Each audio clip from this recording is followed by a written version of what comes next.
Hey everyone, welcome back. Today we're diving into something pretty cool, passive income ideas with low-content books on Amazon. Oh yeah, those are getting pretty popular. They are. Think journals, Yeah. notebooks, maybe even like coloring books. Yeah, you see those everywhere now. Seriously.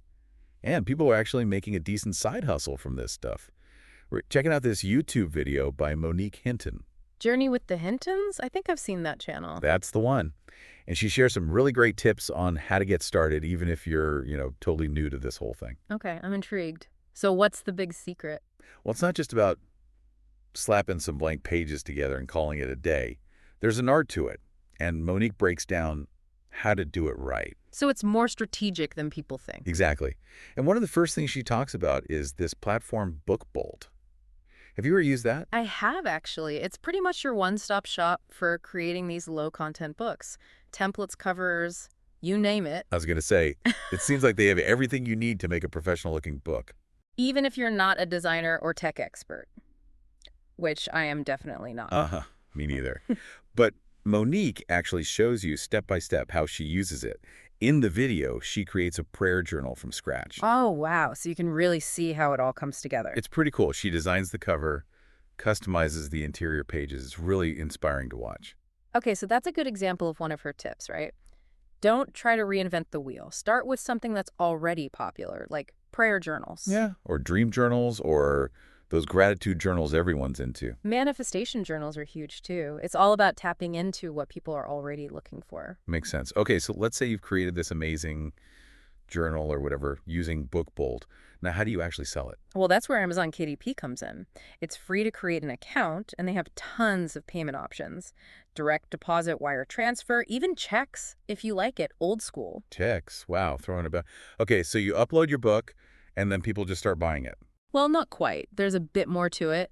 Monique really stresses the importance of research. You need to figure out how to make your book stand out. Research. Okay, Hey. I'm listening. Like, what kind of research? So get this, BookBolt has this research tab. You can see what's selling well, what keywords people are using on Amazon and Google. It's all about understanding the market.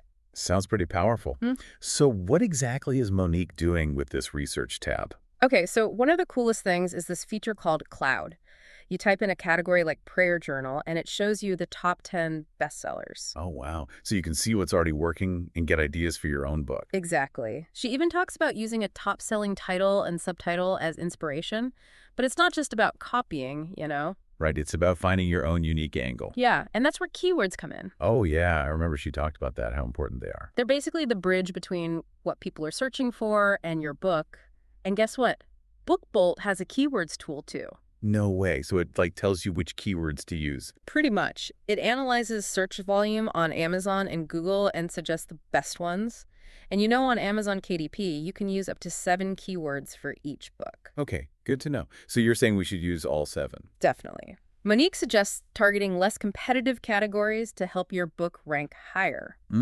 Less competitive. So instead of listing your dog walking journal under journals, you'd put it under dog supplies. Now you're getting it. You'll be competing with fewer books and reaching a more targeted audience. Okay, that's a really good tip.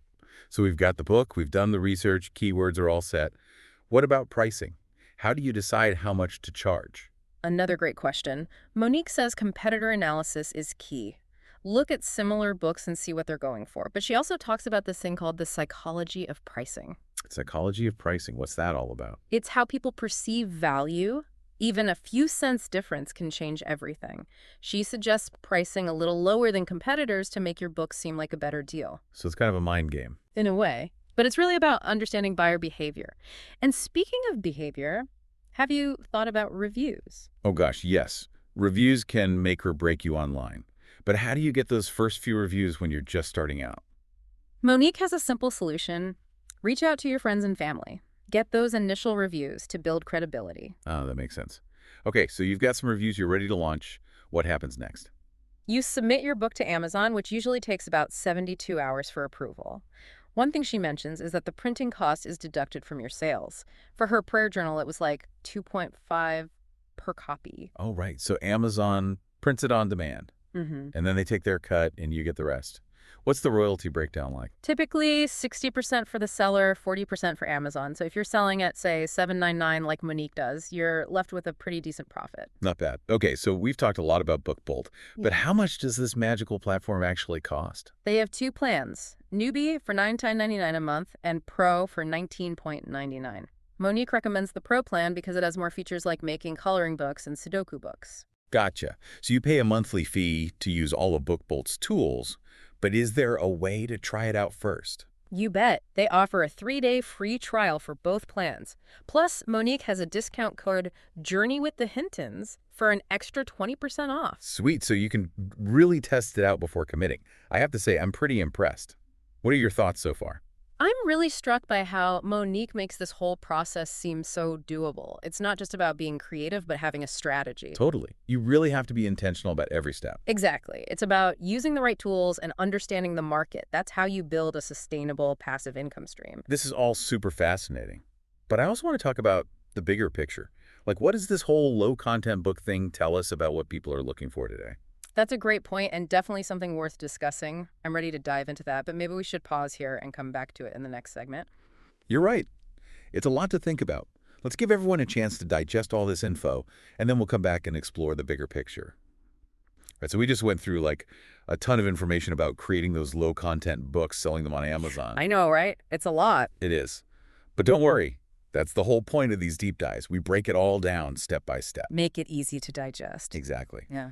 Now, before the break, we were starting to talk about the bigger picture. Like, what does this whole trend tell us about what people are looking for, in today's world? Yeah, that's a good question because it's easy to get caught up in, the technical stuff, but stepping back is important too. I think so, too. Yeah. And what I find really interesting is that this isn't just some fad, right? Like, it seems like these books, especially journals, are speaking to a deeper need that people have. Definitely. In a world that's so digital, so fast-paced, it makes sense that people are drawn to something tangible, something like a physical note ink to write in. It's almost like a way to unplug, to disconnect from all the screens and notifications we're constantly bombarded with. Totally. It's like creating a little sanctuary, a space where you can just be present and reflect. I love that, Yeah. a sanctuary. That's a perfect way to describe it. Mm. And I think that's why we're seeing so many different types of journals popping up. Gratitude journals, manifestation journals, dream journals. It's all about self-discovery and personal growth. Yeah, people are craving that. And it's not just individuals either. I've even heard of companies using journaling in their employee wellness programs. Really? That's interesting. It's becoming more common because companies are realizing that mental well-being is so important for productivity and creativity. That makes sense. It's like you were saying about creating a sanctuary.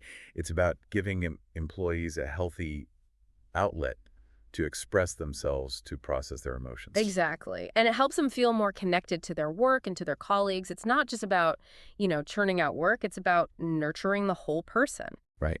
And I think that ties into this broader shift we're seeing towards mindfulness and emotional intelligence in the workplace. Absolutely. Soft skills are becoming just as important as hard skills. It's not just about what you know. It's about how you manage yourself, how you interact with others. Yeah, self-awareness, emotional regulation, all that stuff is becoming really valuable. So it seems like low-content books are tapping into something much bigger than just a niche market for, artsy people. Definitely. It's part of a wider societal movement towards self-care and well-being.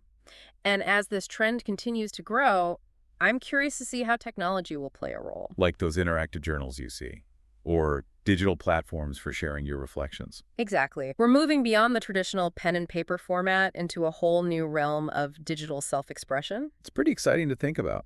But it also raises some questions, right? Like, what about data privacy and security? That's a huge concern. If we're sharing our most personal thoughts and feelings online, we need to make sure that information is protected. Absolutely. We need to have open and honest conversations about data ownership, consent, and the potential risks involved. It's about finding that balance right, the benefits of technology with the importance of protecting our privacy. I think you nailed it. Wow, we have covered so much in this deep dive. From the practical stuff like creating the books to these bigger social and technological implications, it's amazing how it all connects. It really is. It all started with a simple question, how to create low-content books. But now we're having a conversation about what they represent, what they tell us about ourselves and the world around us. That's what I love about these deep dives. You never know where they'll lead you. So what's your final takeaway for our listeners today? My final thought is this: the rise of low content books. It's not just a fleeting trend, it's a reflection of something deeper. A human need for self expression, connection, and a sense of agency in a world that can often feel overwhelming. Wow, that's beautiful. I love that. It's an invitation for all of us, whether we're creating these books or using them to tap into that need to nurture our creativity and create space for reflection. I couldn't have said it better myself. Sometimes the simplest things, a blank page, a pen, a quiet moment, they can be the most powerful tools for personal growth and connection. And hey, maybe you'll even discover a new passion or side hustle along the way. Exactly. That's the beauty of exploration. You never know where it might lead. So to our listeners, I encourage you to check out Monique's YouTube video. It's packed with practical tips and real-world examples that will definitely inspire you to start creating. But as you embark on this journey, think about what expert speaker just said. What are those deeper needs that people are searching for? What kind of space are they trying to create for themselves? Yeah, by understanding those underlying motivations, you can create something truly meaningful and impactful. It's about going beyond the surface level, right? Yeah. And really connecting with the heart of what makes these books so appealing.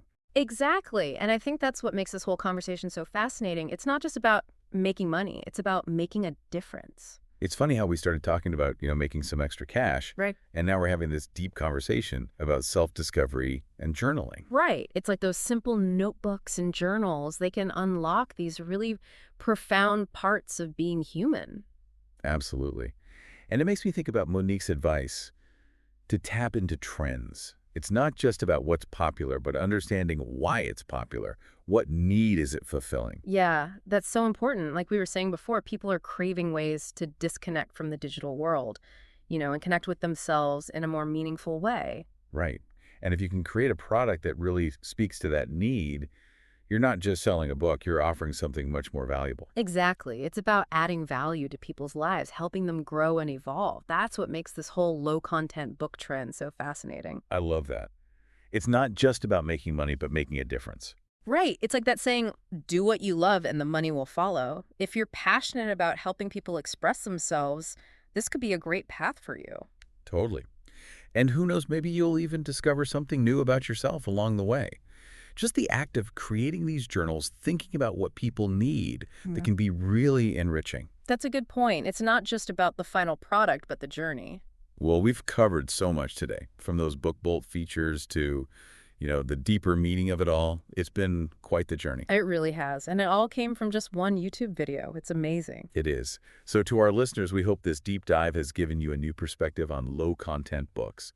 Remember, it's not just about the product, but tapping into a need, understanding your audience. Offering something valuable. Exactly. And as you start creating, remember to stay curious, keep learning, and be open to those new possibilities. Couldn't agree more. It's been a truly insightful deep dive. Until next time, keep exploring, keep creating, and keep diving deep.